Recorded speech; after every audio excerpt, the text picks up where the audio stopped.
তুলে ধরেন, আগামী বাজেটে যদি পে স্কেলের বরাদ্দ না হয় তাহলে মনে করেন আপনার কপাল পড়ছে। আমাকে আপনাদের মধ্যে থেকে অনেকেই কমেন্টস করে বলে, ভাই আপনি পে স্কেল নিয়ে এত পোস্ট করেন কেন? এই কমেন্টসগুলি যখন আমরা দেখি তখন নিজেদের কাছে খুব ছোট মনে হয় যে কাদের জন্য কথা বলি। আপনি শুধু একটা মানুষ দেখান যে এই 6 তারিখের পরে পে স্কেল নিয়ে কথা বলছে কয়জন মানুষ আছে? যাদেরকে জাতীয় নেতা বলে আপনারা চেনেন তাদের কাউকে দেখছেন যে গত 6 ফেব্রুয়ারির পরে পে স্কেল নিয়ে একটা কথা বলেছে? এই আমরা যদি এই পে স্কেল নিয়ে কথা বলা বন্ধ করে দিই তাহলে পে স্কেলের মৃত্যু হবে। পে স্কেল যে শব্দটা আছে এটাই মানুষ ভুলে যাবে। এই যে আপনারা ঈদ করছেন, ঈদের সময় আপনারা সোশ্যাল মিডিয়াতে কেউ অ্যাক্টিভ ছিলেন না, অনেকেরই খুঁজে পাওয়া যায় না, সবাই আনন্দে আপনারা ঈদ করেছেন, তাই আপনারা সোশ্যাল মিডিয়াতে অ্যাক্টিভ হওয়ার সময় পান নাই। আমরা ঈদের দিনেও আপনাদের এই পে স্কেলের দাবি নিয়ে আমরা কথা বলেছি। আপনারা যদি মনে করেন যে না পে স্কেল নিয়ে আমরা কথা বললে আপনারা বিরক্ত হন, তাহলে আমরা বন্ধ করে দিব। আপনাদের যদি পে স্কেল প্রয়োজন না হয়, না হতে পারে, কিন্তু আমাদের তো প্রয়োজন। আমার পে স্কেলের প্রয়োজন আমার ফ্যামিলিকে ভালো রাখার জন্য, আমার পরিবার ভালো রাখার জন্য, সাথে আমাদের যে সকল কর্মচারী ভাইয়েরা সত্যিকারের কষ্টে আছে তাদের জন্য পে স্কেলটা প্রয়োজন। তো আমাদের এই কথাগুলি যদি আমরা প্রতিনিয়ত না বলি তাহলে সরকার কেন আমাদেরকে গুরুত্ব দিবে? আরে বাচ্চা যদি না কাঁদে মা দুধ দেয় না, এটা তো একটা পুরাণ কথা, বস্তা পচা একটা পুরাণ কথা। এই কথাটা দিয়ে তো আপনাদের শিক্ষা হওয়া উচিত যে কেউ না চাইলে সাধারণত কেউ দেয় না। এই যে সরকার, অন্তর্বর্তীকালীন সরকার আমাদের পে স্কেলের জন্য বরাদ্দ রেখে গেছে, সেই বরাদ্দ দিয়ে সরকার অন্য কাজ করছে, করুক না, কিন্তু আমাদেরকে বঞ্চিত করে কেন?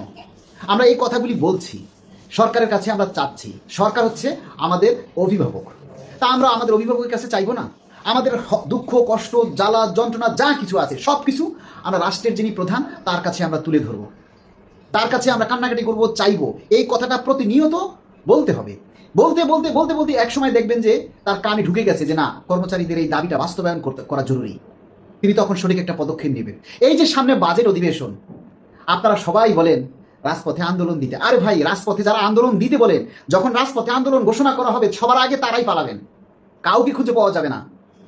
আর চাইলেই যে কোনো সময় বা যে কোনো পরিস্থিতিতে রাজপথে আন্দোলন দেওয়া যায় না।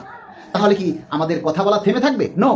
এত সুন্দর একটা platform social media, Facebook, YouTube, যেখানে আমরা আমাদের দাবির কথা প্রতিনিয়ত তুলে ধরতে পারি, সেখানে আমরা আমাদের দায়িত্ব ফেলাই না।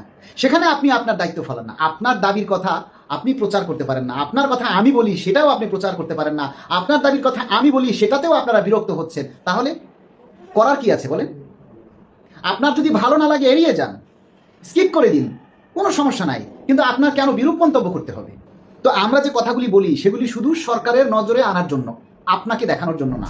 এখন সরকারের নজরে নিতে গেলে আপনারা হচ্ছেন মাধ্যম, আপনারা প্রচার করবেন, লাইক শেয়ার করে সেটাকে আরো ছড়িয়ে দিবেন। এই জন্য আপনারা, নইলে আপনাদের প্রয়োজন হতো না, সরাসরি ভিডিও করে মাননীয় প্রধানমন্ত্রীর দরবারে পাঠিয়ে দিতাম যদি সেরকম সুযোগ থাকতো। আপনারা যদি এতে বিরক্ত হন তাহলে সরকার পে স্কেল দিতে কত বিরক্ত হবে? আপনাদের চাইতেই সমস্যা, তাহলে সরকার দিতে তাদের কতটা সমস্যা হতে পারে বলেন?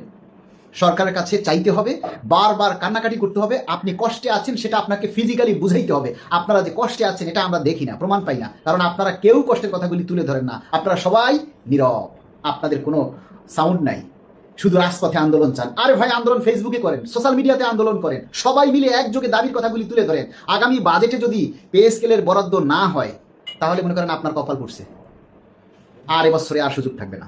তাই এখনো বলছি, সময় আছে, সবাই সরব হন, নিজের দাবির কথা তুলে ধরুন, অন্যরা যেটা বলে সেটাকে প্রচার করুন, নিজের প্রয়োজনটা নিজে অনুভব করুন। God helps those who helps themselves. অর্থাৎ আপনি নিজেকে সাহায্য করেন, আল্লাহ আপনাকে সাহায্য করবে। আপনি যদি নিজেকেই নিজে সাহায্য না করেন তাহলে আল্লাহও আপনাকে সাহায্য করবে না। Mind it.